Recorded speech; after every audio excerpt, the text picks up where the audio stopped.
love the chase and the hunt, and I set the pace when I'm running. I always take what I want and I always give it 100. Don't need a bank, no I'm funded. Play the game like it's nothing. I'm always thankful for something. Don't take for granted, stay humble. Now wake up!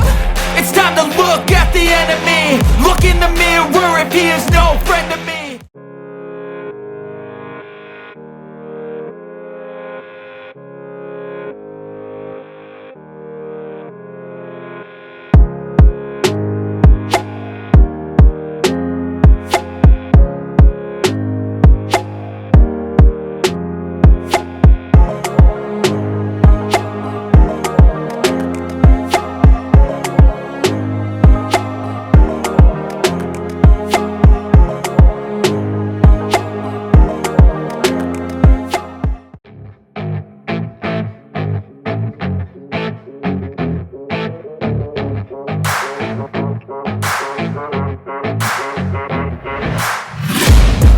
Taking shots at the enemy. I'm gonna make it to the top, leave a legacy.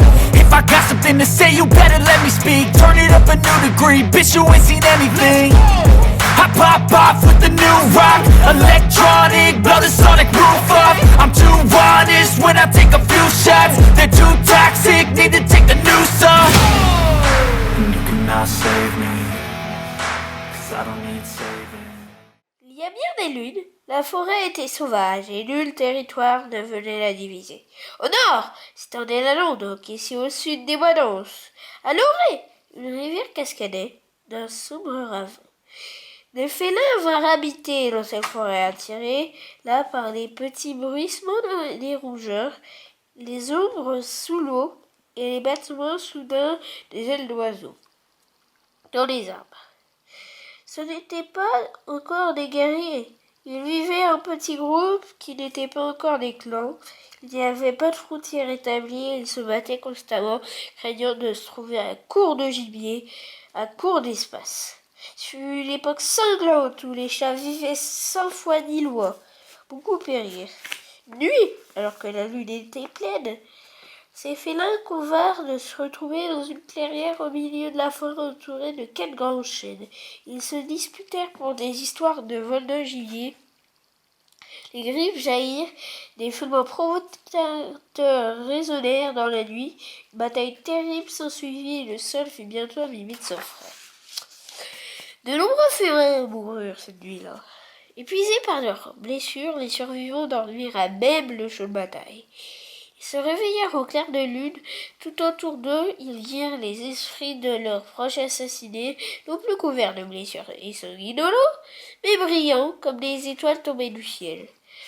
Tapis contre le sol, ils écoutèrent les esprits parler et perçurent de terribles visions du futur. Ils virent la forêt noyée dans le sang, leur château menacé à mort. À tout instant, ils comprirent alors que la guerre devait cesser. Unissez-vous ou vous mourrez, prédirent les esprits. Parmi les survivants, une femelle noire fut la première à parler. Elle se mit debout sur ses pattes frêles, affaiblie par le combat. « J'appelle Ombre, miaula-t-elle. Comment pourrions-nous nous unir sans avoir un chef? Je passe chasser au cœur de la nuit la plus noire. Qu'Ombre règne sur la forêt. Et tu nous mèneras toi aussi au cœur de la nuit la plus noire, protesta un matou tigré aux yeux verts. Je suis rivière, je serpente à travers les bois en suivant des sentes secrètes et des cachettes connues de moi seule. C'est rivière et non ombre qui leur édifiait les chats. La forêt ne s'arrête pas à l'ombre et à la rivière contre une chaîne brune au bord enfin.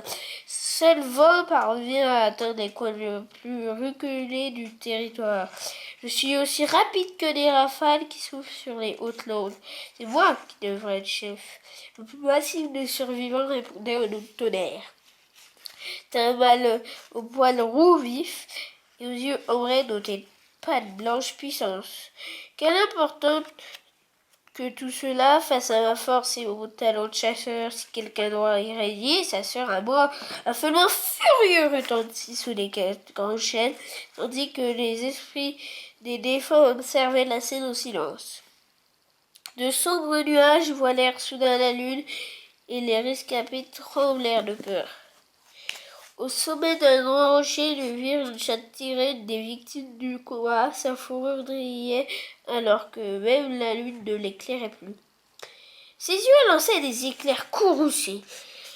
vers les survivants à ses pieds. Vous êtes aussi sang que des oies, feula-t-elle.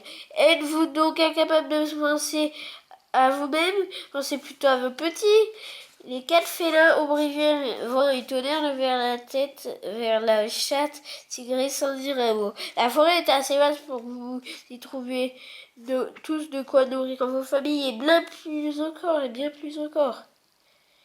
Vous devez rassembler d'autres chats comme vous choisir un territoire dans la forêt et établir des frontières. À cet instant, la lune fut libérée des nuages et sa lumière éclaira un cercle d'esprits de chats dressés dans la clairière. Parmi eux, un matou blanc fit un pas en avant. Si vous écoutez ce conseil, dit-il, nous vous récompensons en vous accordant 9 vies afin que vous puissiez diriger vos clans pour les délunes à venir. Un autre prit la parole. Une autre prit la parole. Une chatte écaille au corps mince qui vint se placer auprès du mâle blanc. Nous veillerons sur vous depuis la toison argentée, promit-elle, les yeux levés vers la multitude d'étoiles qui piquetaient le ciel noir. Nous vous rendrons visite dans vos rêves et vous guiderons tout au long de votre chemin. Une fois par mois, miaula le matou blanc, un appelé de lune, vous rassemblerez ici, sous les 4 grands chênes, pour une trêve d'une nuit. Vous nous verrez au-dessus de vous, dans la toison argentée, et vous saurez que nous vous observons. Et si le sang devait couler au cours de l'une de ces nuits, vous connaîtrez notre courroux. Vous serez des guerriers, miaula la chatte tigrée sur le rocher. Tonnerre, rivière, vent et eau baissèrent la tête. À partir de maintenant, vous vivez selon le code du guerrier. Vos cœurs seront remplis de courage et de noblesse. Et si vous devez vous battre, ce ne sera pas par convoitise, mais pour l'honneur et la justice. Un long silence accueillit ces paroles. Tonnerre finit par hocher la tête. Voilà un sage conseil. Je pense que nous sommes capables de choisir notre territoire et d'établir des frontières équitables en paix. Un par un, les autres acquiescèrent à leur tour, puis ils retournèrent d'où ils étaient venus pour chercher des chats comme eux, avec des qualités et des atouts semblables. Rivière trouva des félins prêts à pêcher pour manger. Ombre rassembla des chasseurs de nuit dotés d'un esprit vif et des griffes acérées. Tonnerre recruta des chasseurs capables de pister du gibier dans les sous-bois denses, et coururent les plus rapides ainsi que ceux qui aimaient vivre à ciel ouvert dans la lande rejoignirent, puis se divisèrent la forêt de manière à que chaque clan puisse vivre en sécurité tout en ayant suffisamment de gibier. Et lorsque les chefs revinrent en 4 grands chênes pour la première trêve de la pleine lune, leurs ancêtres étoiles leur accordèrent 9 vies comme ils l'avaient promis. La paix ne régna pas toujours entre les clans, il fallait s'y attendre. Les chats naissent avec des griffes et des crocs pour une bonne raison. Cependant, tant qu'ils vivraient suivant le code du guerrier, leurs ancêtres veilleraient sur eux et les guideraient tout au long de leur vie. C'est ainsi que l'âge des clans commença. Je préviens que c'est pas forcément une version officielle, parce qu'il y a 3 versions, mais je pense pas que c'est une officielle, parce qu'il n'y a pas le clan du ciel, mais c'est dans le guide illustré. Les 2 autres versions sont dans la vision de vol du papillon. Et du cycle 5, je crois, livre 1 ou 2. Et voilà.